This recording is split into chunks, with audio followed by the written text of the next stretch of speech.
మహాగణుడును రక్షకుడైన యేసుక్రీస్తు నామంలో మీ అందరికీ శుభములు తెలియజేస్తున్నాం. గత పాఠంలో మనము యోహాను అనే ఒక ప్రత్యేకమైన వ్యక్తిని గూర్చి విన్నాం.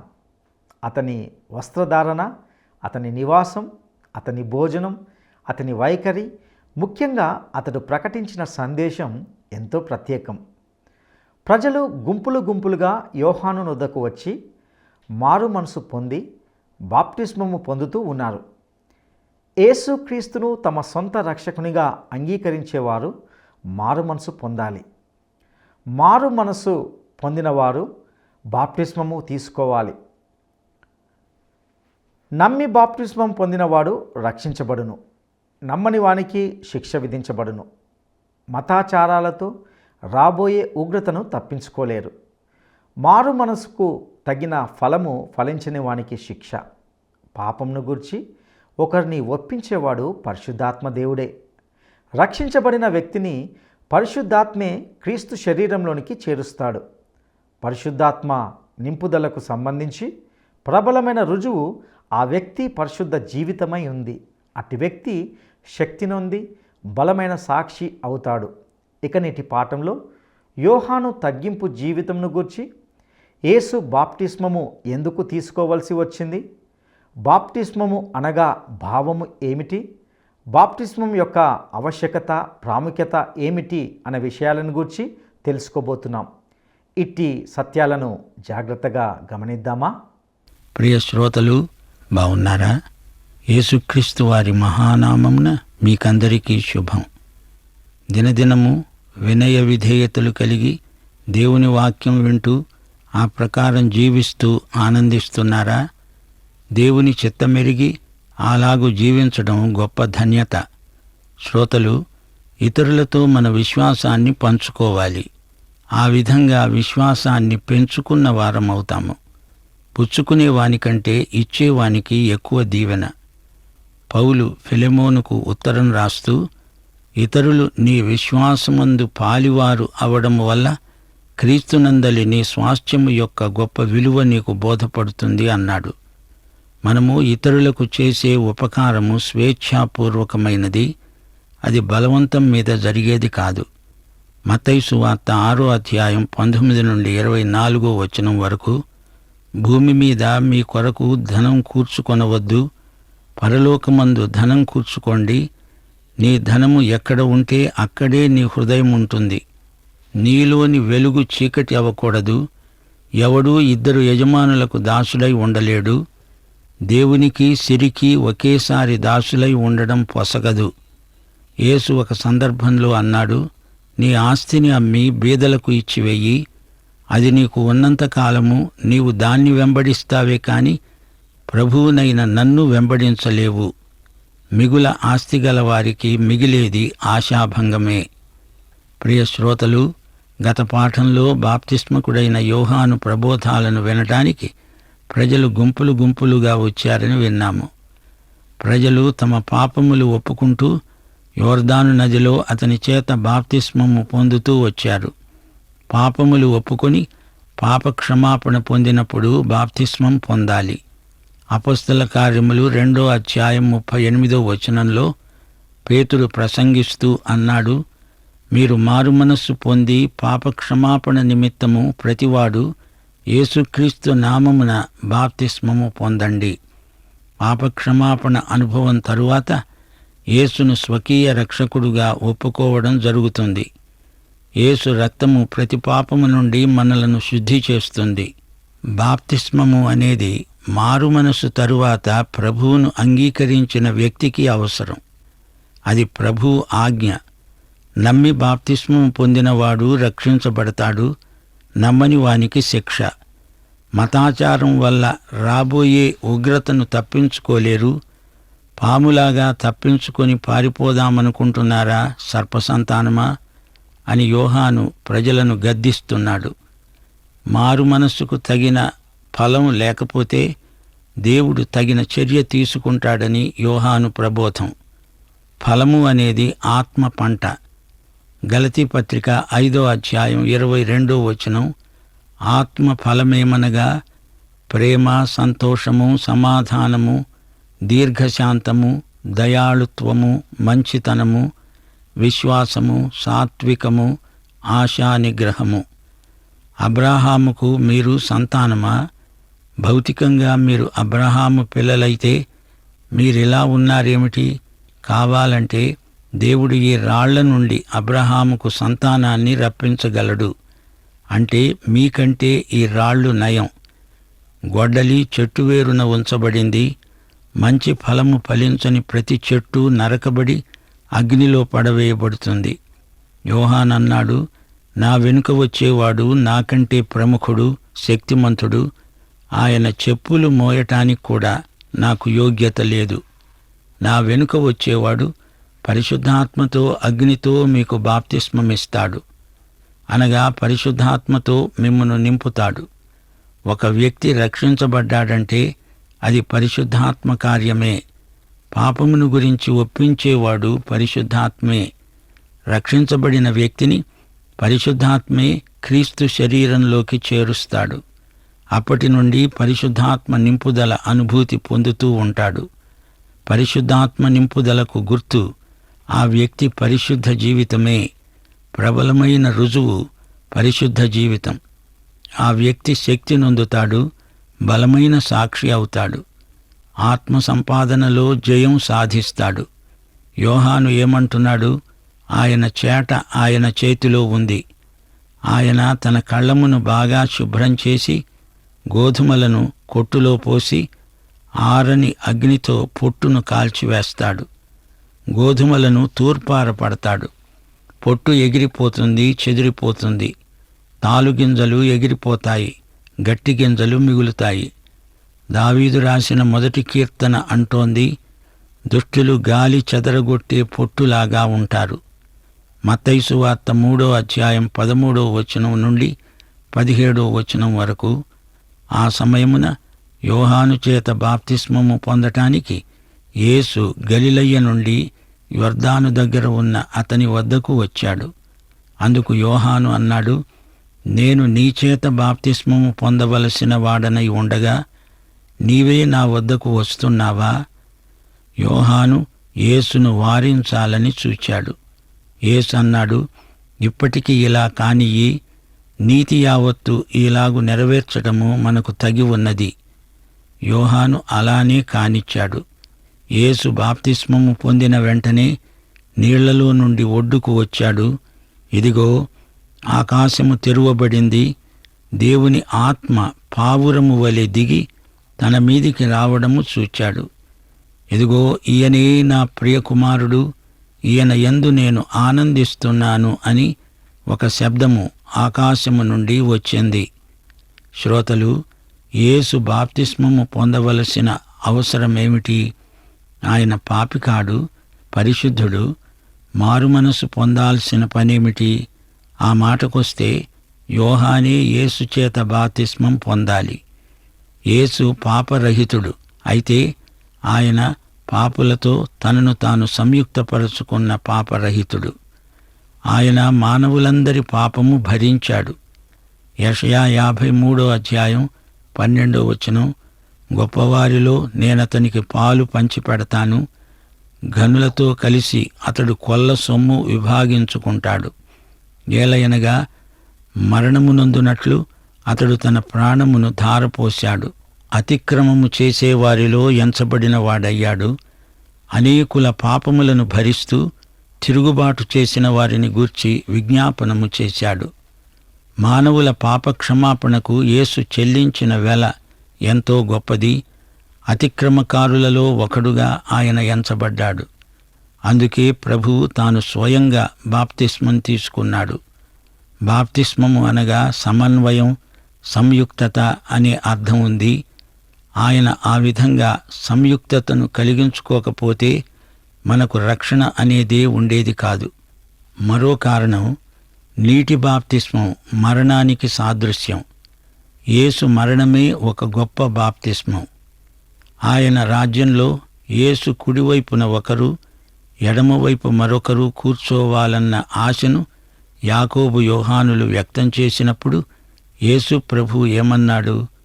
మార్కు సువార్త 10వ అధ్యాయం 38వ వచనం, నేను త్రాగే గిన్నెలోనిది త్రాగడమైనా, నేను పొందుతున్న బాప్తిస్మము పొందటమైనా మీ చేతనవునా? అనగా యేసుక్రీస్తు మరణమే ఒక బాప్తిస్మం. ఆయన నీకోసం నా కోసం మరణమనే బాప్తిస్మములో ప్రవేశించాడు.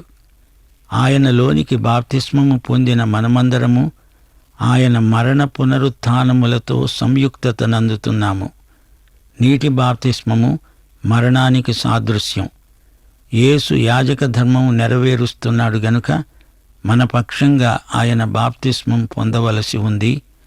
2 కొరింథీ 5:21 మనం ఆయన యందు దేవుని నీతి అగునట్లు పాపమెరుగని ఆయనను మన కోసము పాపముగా చేశాడు.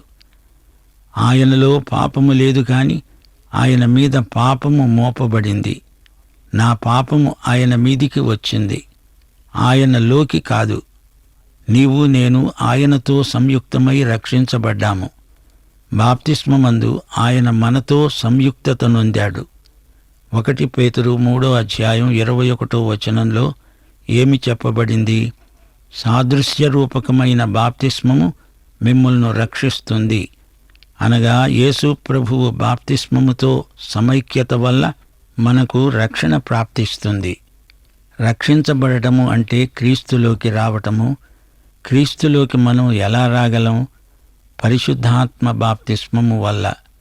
నీటి బాప్తిస్మం క్రీస్తుతో మన సంయుక్తతా స్థితిని తేటగా చూపుతుంది. యోహాను సువార్త 6:37 నా వద్దకు వచ్చే వారిని నేను ఎంతమాత్రము తోసివేయను అన్నాడు యేసు ప్రభువు. యేసుతో మనలను సమైక్యపరిచేవాడు, సంయుక్తం చేసేవాడు పరిశుద్ధాత్మ. నీటి బాప్తిస్మం సాక్ష్యమిదే. నీవు బాప్తిస్మం పొందావంటే అది నీ విధి. బాప్తిస్మం పొందకపోతే నీవు క్రీస్తుతో సమైక్యం కావటానికి ఇష్టపడడం లేదు. అది తిరుగుబాటు కిందికే వస్తుంది. నమ్మి బాప్తిస్మం పొందినవాడే రక్షించబడినవాడు. నమ్మని వానికి శిక్ష విధించబడుతుంది. క్రీస్తుతో ఏకమవడం విషయంలో వాదోపవాదాలు అనవసరం. మత్తయి సువార్త 3:15 ప్రభు అన్నాడు, ఇది బాప్తిస్మ నీతి, దీనిని నెరవేర్చటం మన విధి. యోహాను యేసుకు బాప్తిస్మమిచ్చాడు. ఆయన బాప్తిస్మం తీసుకోగానే ఒడ్డుకు వచ్చాడు. అక్కడ త్రిత్వ సమావేశం జరిగింది. తండ్రి కుమార పరిశుద్ధాత్మలు సమావేశమయ్యారు. తండ్రి పరలోకం నుంచి కుమారుణ్ణి గురించి మాట్లాడాడు. అప్పుడు పరిశుద్ధాత్మ పావురము వలె వచ్చి కుమారుని మీద వాలాడు. తండ్రి ఏమన్నాడు?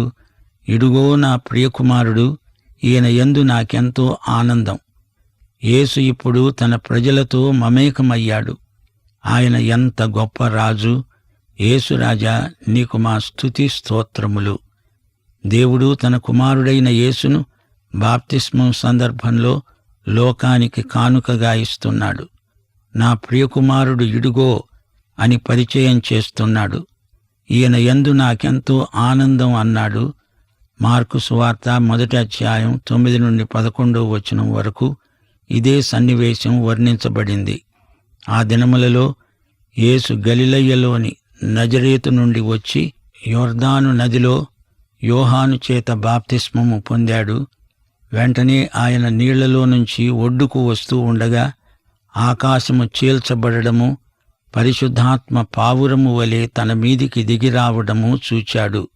దేవుడన్నాడు, నీవు నా ప్రియకుమారుడవు, నీయందు నేను ఆనందిస్తున్నాను అనే శబ్దము ఆకాశము నుండి వచ్చింది.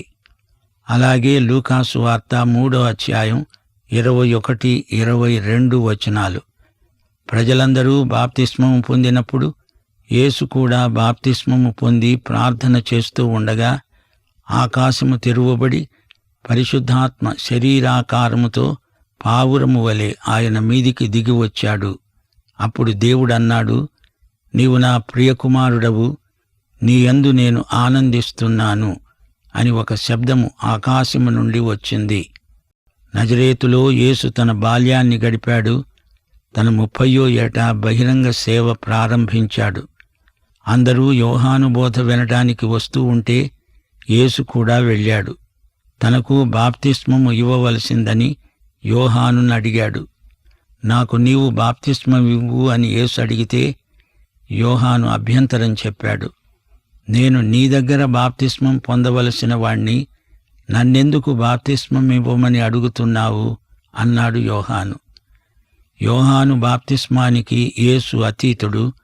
యోహాను బాప్తిస్మము మారు మనస్సుకు సంబంధించింది. పాపము విషయమై పశ్చాత్తప్తులైన వారికి యోహాను బాప్తిస్మం. యేసు పశ్చాత్తాపం చెందటమా? ఆయన పాపి కాడే. ఆయనలో ఏ పాపమూ లేదు, ఉండడానికి వీల్లేదు. ఆయన ఏ పాపమూ చెయ్యలేదు. అది అసాధ్యం, అనూహ్యం.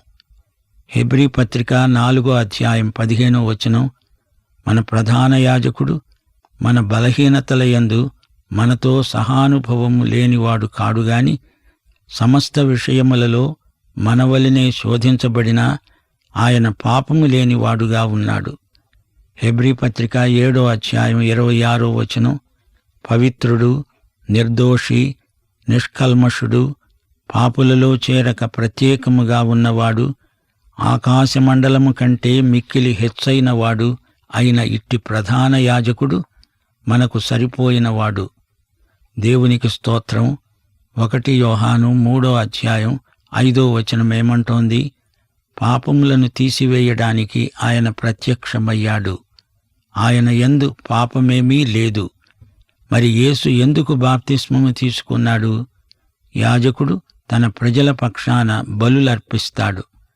మోషే, ఎజ్రా, దానియేలు తమ ప్రజలతో సంయుక్తపరచుకొని వారి పాపము తమ పాపమే అయినట్లు విజ్ఞాపన చేశారు. గాని యేసు అంతకంటే విశేషమైన కారణాన్ని చూపాడు. మత్తయి సువార్త 3వ అధ్యాయం 15వ వచనం, నీతి యావత్తు ఈలాగు నెరవేర్చడము మనకు తగి ఉన్నది. నీతిని నెరవేర్చాలి అని ప్రభువు అంటున్నాడంటే దీని భావమేమిటి? ధర్మశాస్త్రములో బాప్తిస్మ సంస్కారానికి సంబంధించిన ఆజ్ఞలేమీ లేవే. యేసు అంటున్న నీతి లేవీయ నీతి కాదు. యోహాను బోధ మారుమనసు బోధ. మారుమనసు పొందిన వారందరూ మెస్సియా రాకడ కోసమై నిరీక్షిస్తారు. మెస్సియా నీతిమంతుడు. ఆయన నీతి దేవుని బిడ్డల నీతి. పాపులను నీతిమంతులనుగా చేసేవాడు ఆయనే. అదే ఆయన నీతి. ఆయన పాపులతో తనను తాను సంయుక్తపరుచుకుంటున్నాడు. అందుకే యేసు యోహాను చేత బాప్తిస్మము పొందడము దేవుని చిత్తమై ఉన్నది. బాప్తిస్మమందు యేసుక్రీస్తు తన వారితో సంపూర్ణంగా సంయుక్తపరచబడుతున్నాడు. ఈ బాప్తిస్మమును పరలోక తండ్రి ఆమోదించాడు. యేసు నీళ్లలో నుండి నది ఒడ్డుకు రాగానే దేవుని ఆత్మ పావురాకారంతో వచ్చాడు. యేసు మీద వాలాడు. దేవుడు తన కుమారుని యందు ఎంతో ఆనందిస్తున్నాడు. గొర్రెపిల్లలాంటి యేసు మీదికి పావురం లాంటి పరిశుద్ధాత్మ దిగివచ్చాడు. ఎఫెసీ పత్రిక 1వ అధ్యాయం 6వ వచనం, యేసు అనే తన ప్రియుని యందు మనలను దేవుడు ఏర్పరచుకున్నాడు. ఇదే బాప్తిస్మ భావన. కొలసీ పత్రిక 1వ అధ్యాయం 13వ వచనం, దేవుడు మనలను తాను ప్రేమించిన తన కుమారుని యొక్క రాజ్య నివాసులనుగా చేశాడు. యేసు తన ప్రజలమైన మనతో సంయుక్తపరచుకున్నాడు.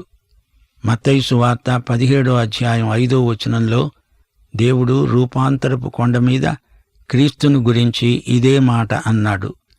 ఇడుగో ఈయన నా ప్రియకుమారుడు, ఈయన యందు నేను ఆనందిస్తున్నాను, ఈయన మాట వినండి. త్రిత్వములోని 3 వ్యక్తులు, తండ్రి, కుమారుడు, పరిశుద్ధాత్మ ఒకచోట చేరి యేసు బాప్తిస్మమందు ఏకీభవించారు. తండ్రి ఇడుగో నా కుమారుడు అంటే ఆయన బాప్తిస్మం పొందాడు. పరిశుద్ధాత్మ కుమారునిపైకి దిగిరావడం గొప్ప విశేషం.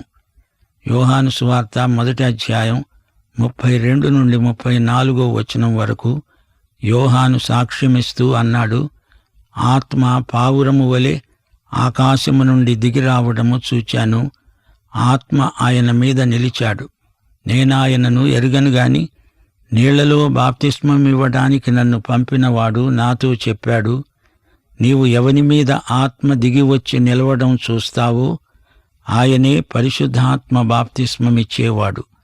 ఆయనే దేవుని కుమారుడని నేను తెలుసుకొని సాక్ష్యమిచ్చాను. యెషయా గ్రంథం 11వ అధ్యాయం 2వ వచనంలోని ప్రవచన భావమిదే. యెహోవా ఆత్మ జ్ఞాన వివేకములకు ఆధారమైన ఆత్మ, ఆలోచన బలములకు ఆధారమైన ఆత్మ, తెలివిని, యెహోవా ఎడల భయభక్తులను పుట్టించే ఆత్మ ఆయన మీద నిలుస్తాడు. దేవునికి స్తోత్రము కలుగునుగాక. పరిశుద్ధాత్మ దేవుని కుమారుణ్ణి సేవ కొరకై బలపరిచిన సన్నివేశం ఎంతో ఆకర్షణీయమైనది. దీనితో ఆయన బహిరంగ సేవ ప్రారంభమైంది. శ్రోతలు, ఇంతటితో మత్తయి సువార్త 3వ అధ్యాయం ముగిసింది. బాప్తిస్మకుడైన యోహాను కొత్త నిబంధనలోని మొట్టమొదటి ప్రవక్త, చిట్ట చివరి ప్రవక్త. మెస్సియా ఆత్మ బాప్తిస్మం ఇస్తాడు. తండ్రి యొక్క అపార ప్రేమ ఆయన మీద ఉంది. యోహాను సువార్త 3వ అధ్యాయం 34-35 వచనాలు. దేవుడు ఆయనకు కొలత లేకుండా ఆత్మను అనుగ్రహిస్తాడు. తండ్రి కుమారుణ్ణి ప్రేమిస్తున్నాడు గనుక ఆయన చేతికి సమస్తమూ అప్పగించాడు. బాప్తిస్మకుడైన యోహాను నాజీరు వ్రతము పట్టిన భక్తుడు, యేసు ప్రభు యొక్క ఆగమన దూత. యోహాను జనసమూహాలకు బోధించాడు. పరిసయ్యులకు, సుంకరులకు, సైనికులకు ప్రత్యేకంగా బోధించాడు. లోకమంతటిని ఉద్దేశించి, ఇదిగో లోక పాపమును మోసుకుని పోయే దేవుని గొర్రెపిల్ల అన్నాడు. యేసు ప్రభువు మత్తయి సువార్తలోని మొదటి 3 అధ్యాయాలలో మనకు సాక్షాత్కరించిన విధానం ఎంతైనా ఆశ్చర్యకరమైనది. నజరేతు నుండి బెత్లెహేముకు, బెత్లెహేము నుండి ఈజిప్టుకు, ఈజిప్టు నుండి నజరేతుకు, నజరేతు నుండి యొర్దాను నదీ తీరానికి ప్రయాణం చేశాడు. యేసు బాప్తిస్మము అన్నిటిలో అపురూపమైన సంఘటన. క్రీస్తును దేవుడు ప్రవక్తగా, యాజకుడుగా, రాజుగా అభిషేకించాడు. యేసు యోహాను చేత నీటి బాప్తిస్మం పొందాడు. దేవుడు పరిశుద్ధాత్మతో కుమారుణ్ణి అభిషేకించాడు. ఆయన శిలువ రక్తాభిషేకం పొందాడు. మత్తయి 3వ అధ్యాయం 15వ వచనంలో నీటి బాప్తిస్మం, 3వ అధ్యాయం 16వ వచనంలో పరిశుద్ధాత్మ బాప్తిస్మం, మత్తయి సువార్త 26వ అధ్యాయం 28వ వచనంలో ఆయన స్వకీయ రక్తాభిషేకం. యేసుక్రీస్తు యొక్క అనుభవాలలో ఆయన యోహాను సందేశంలో ఇశ్రాయేలు జాతితో, లోకమందలి పాపులతో తనను తాను సంయుక్తపరచుకున్నాడు. దేవుని స్వరము, పరిశుద్ధాత్మ ఆయనపై నిలవటము మాత్రమే కాక 3వ సాక్ష్యం యోహాను సువార్త 12వ అధ్యాయం 28వ వచనంలో పేర్కొనబడింది. యేసు అన్నాడు, తండ్రి, నీ నామమును మహిమపరచు. అంతట ఒక శబ్దము ఆకాశము నుండి వచ్చింది. నేను నా నామమును మహిమపరిచాను, మరల మహిమపరుస్తాను. యేసు ప్రభువు బహిరంగ సేవారంభం ఎంతో భావగర్భితం. బాప్తిస్మము పాపుల కొరకు, యేసు పాపుల కొరకు పొందిన బాప్తిస్మం ఆయన మరణమే అని మనము మరచిపోకూడదు. తన బాప్తిస్మం యేసుక్రీస్తు యొక్క పెంతెకోస్తు. దేవుని స్వరం 2వ కీర్తన 7వ వచనంలాగా ధ్వనిస్తోంది. నీవు నా కుమారుడవు, నేను నిన్ను కని ఉన్నాను. యెషయా 42వ అధ్యాయం 1వ వచనం, ఇడుగో నేను ఆదుకునే నా సేవకుడు, నేను ఏర్పరచుకున్నవాడు, నా ప్రాణమునకు ప్రియుడు, అతని యందు నా ఆత్మను ఉంచాను. దేవునికి స్తోత్రం. మన ప్రభు అయిన యేసుక్రీస్తు వారి కృప, తండ్రి అయిన దేవుని ప్రేమ, పరిశుద్ధాత్మ యొక్క అన్యోన్య సహవాసము మనకందరికీ తోడై ఉండునుగాక. ఆమేన్. ప్రియులారా, ప్రజలందరితో పాటుగా యేసు యోహాను నొద్దకు బాప్టిస్మము పొందడానికి వచ్చాడు. యేసుకు బాప్టిస్మం పొందే అవసరత ఏంటి? ఆయన ఏమైనా పాపం కలిగిన వాడనుకోగలమా? యేసుకు పాపం అనేది అసంభవం, అసాధ్యం. మన బాప్టిస్మం పాప క్షమాపణను గూర్చి అయితే, యేసు బాప్టిస్మము నీతిని గూర్చినది. యేసు నీతి ఏమయ్యుంది? మనలను రక్షించుటే యేసు నీతి అయ్యుంది. పాపిని పరిశుద్ధిని చేయడమే ఆయన నీతి. అనీతిమంతులను నీతిమంతులుగా మార్చడమే యేసు నీతి అయింది. దైవ త్రిత్వాన్ని గూర్చి ఈ పాఠంలో విన్నాం. ఇక బాప్టిస్మం పొంది మారు మనసుకు తగిన ఫలములు ఫలించాలని ఈ పాఠంలో విన్నాం. ఆయన తన చేటను ఉపయోగించినప్పుడు పొట్టు ఎగిరిపోతుంది, గట్టి గింజలు మాత్రమే మిగిలి నిలబడతాయి.